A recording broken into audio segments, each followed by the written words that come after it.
Bismillahirrahmanirrahim. Bertemu lagi dengan Ustaz Syahrukan. Dengan ini anak-anaknya yang cantik-cantik nih. Ya, tolonglah saya himbau kepada pengurus-pengurus masjid yang masih nutup masjid tuh ya, bentar lagi bulan puasa. Bukalah tuh masjid ya.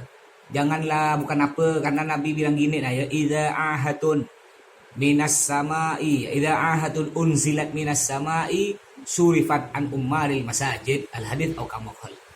Yang artinya gini, jika Allah menurunkan wabah penyakit kayak corona sekarang nih, jika Allah menurunkan wabah penyakit dari langit, surifat an ummaril masajid, maka Allah akan jauhkan, oleh Allah akan dijauhkan dari orang-orang yang memakmurkan masjid, yang meramaikan masjid.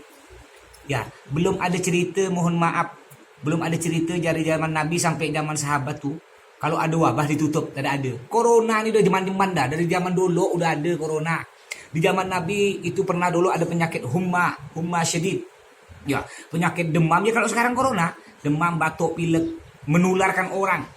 Ya, lalu Nabi nyuruh orang yang sakit jangan ke masjid, hanya yang sakit tidak ke masjid. Tapi tidak pernah Nabi nyuruh tutup masjid, tidak pernah. Yang sehat tetap masjid. Loh Ustaz, dulu kan di zaman pada waktu Sayyidina Bilal jadi muazzin, itu pernah bilang gini, sallu fi rihalikum, sallu fi rihalikum, salatlah kalian di rumah-rumah kalian. Itu pada waktu itu ada hujan deras, angin kuat. Jadi dianjurkan sallu fi rihalikum, salat di rumah kalian. Bagi siapa? Bagi yang takut. Bagi yang takut nak ke masjid, kena hujan deras takut, silahkan di rumah. Yang tidak takut ke masjid.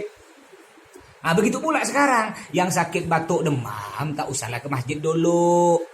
Atau sehat tapi takut kena virus di masjid umpamanya, takut mekap ya kau di rumah. Tapi kalau orang yang kuat, ya, yang sehat, yang bismillah, berani bismillah ke masjid, ya insya Allah berkah. Apa kata Nabi Muhammad? La adwa, kata Nabi. La adwa, tidak ada tuh penyakit menular, tidak ada penularan tuh, tidak ada. Sahabat bertanya pada Nabi, tapi Nabi, itu si fulan kena penyakit. Lalu dia datang satu kampung. Akhirnya orang kampung kena penyakit semua. Berarti orang kampung itu kena tularkan si fulan. Nabi bilang, terus si fulan ditularkan siapa si fulan? Artinya bagaimana? Itu penyakit semua dari Allah. Makanya kita jangan terlalu takut berlebih, saudara. Tetap kita ikhtiar. Itu ya kantor-kantor masih buka, mall masih buka. Alasannya, oh itu kan kantor memenuhi prosedur, aman. Lo ngapa mah masjid tak ada kok bisa gitu kan? Tolong pemerintah tuh masjid dibantu beri alat untuk disinfektan. Ya tetap sholat Jumat, tetap sholat 5 waktu berjarak, jarak 1,5 meter, jarak aman. Bukan menutup masjid. Ini bahaya, nanti dapat balak. Na'udzubillah min dzalik, ngeri saya. Dalam Al-Quran disebutkan apa? Ya, gimana dalam Al-Quran? Aman. Dedek jam situ dek. Mana itu ya? Mimman mana masajidallah ayyuzkara fi hasmuhu was'a fi harabiha gitu. Ya. Yang artinya gini, siapakah yang lebih zalim? Siapakah yang lebih aniaya, yang lebih jahat daripada orang yang melarang orang untuk memakmurkan masjid dengan berzikir kepada Allah Subhanahu wa taala, wasa'a fi harabiha, dan berusaha untuk merobohkan masjid, untuk menghancurkan masjid secara perlahan-lahan, saudara. Ini hampir bulan puasa. Lihat di Masjidil Haram. Masjidil Haram sampai sekarang 5 waktu masih jalan. Cuma yang sholat internal pakai jarak. Bahkan nanti bulan puasa nih, sholat tarawih di Masjidil Haram, Masjid Nabawi masih ada. Cuma pakai jarak. Begitu pula masjid-masjid kita di Pontianak, ayo. Ya, duit masjid itu kan banyak. Duit masjid, gunakanlah duit masjid. Beli alat disinfektan, kata murah, 2 juta, paling mahal 5 juta. Masa tak ada? Bukan apa, ada sebagian orang bukan menghidupi masjid, ada sebagian orang cari hidup di masjid. Ini yang bahaya, duit masjid dibantai. Makanya ayo belanjakan tuh duit masjid, tak ada apa-apa, beli alat disinfektan tuh. Masjidnya buka. Terutama bentar lagi belum puasa di masjid buka. Nanti orang tarawih itu batasi, pakai jarak 1,5 meter, suruh basuh tangan, suruh wudhu dari rumah, suruh bawa alas masing-masing. Begitu. Bukan bala tutup masjid, tak ada cerita. Mohon maaf ya, tak ada cerita. Kita kan katanya nak ikut Nabi.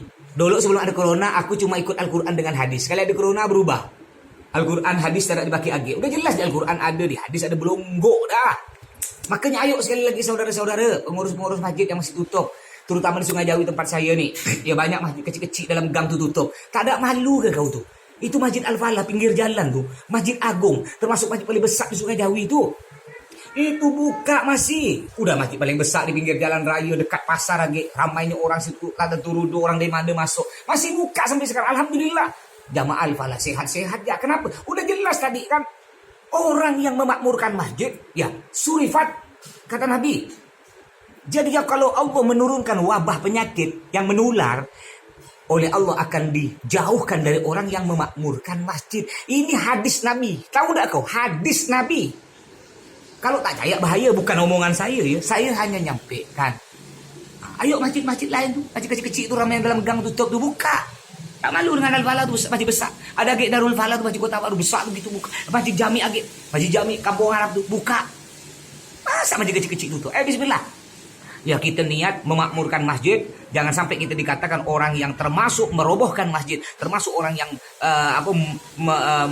mencegah orang untuk pergi ke masjid. Mudah-mudahan oleh Allah dengan kita niat memakmurkan masjid oleh Allah, mudah-mudahan virus corona ini cepat dihilangkan dari negara kita Indonesia dan negara-negara lainnya. Ingat, ya dengan memakmurkan masjid, di dalam masjid dibacakan Al-Quran, di dalam masjid dibacakan zikir, itu mengeluarkan energi positif yang menurut akal kita tak mungkin masuk akal. Ingat, jangan nih masukkan akal kita. Semua yang berat penyakit Allah, semua yang berat virus Allah. Kalau kita nak masuk akal kita, tak banyak tak nyambung. Agama ni jangan ikutkan akal kita, tapi akal kita ikut agama. Kalau tak ada cahaya, coba. Kalau orang kentut, kan wuduknya batal. Orang kentut kan wuduknya batal. Tapi ketika dia harus wuduk lagi, yang dibasuh ngapa muka? Yang kentut tu kan yang kurang ajar bagian belakang pantat dia. Tapi ngapa pula yang dibasuh muka? Muka tak ada salah. Menurut akal kita ni kan, sebenarnya kan, kalau kita kentut yang wuduk kan pantat kita. Ngambil wuduk, air siram tu pantat. Nawaitul wuduk, gitu. Tapi ngapa pula ketika orang kentut, padahal yang kurang ajar, belakang, bagian pantat. Tapi ngapa yang basuh muka? Kan tak nyambung menurut akal kita. Inilah agama. Juga kalau orang pakai sepatu. Orang pakai sepatu, dia wuduk lalu dia tidak mau basuh kaki. Boleh dia ngelap sepatu. Tapi yang dielap, disunahkan yang dielap hanya bagian atas saja. Padahal menurut akal kita nih, sebenarnya yang lebih pantas dielap itu kan bagian bawah. Karena yang kotor itu bagian bawah. Ngapa pula yang dielap bagian atas? Itu tak nyambung akal kita.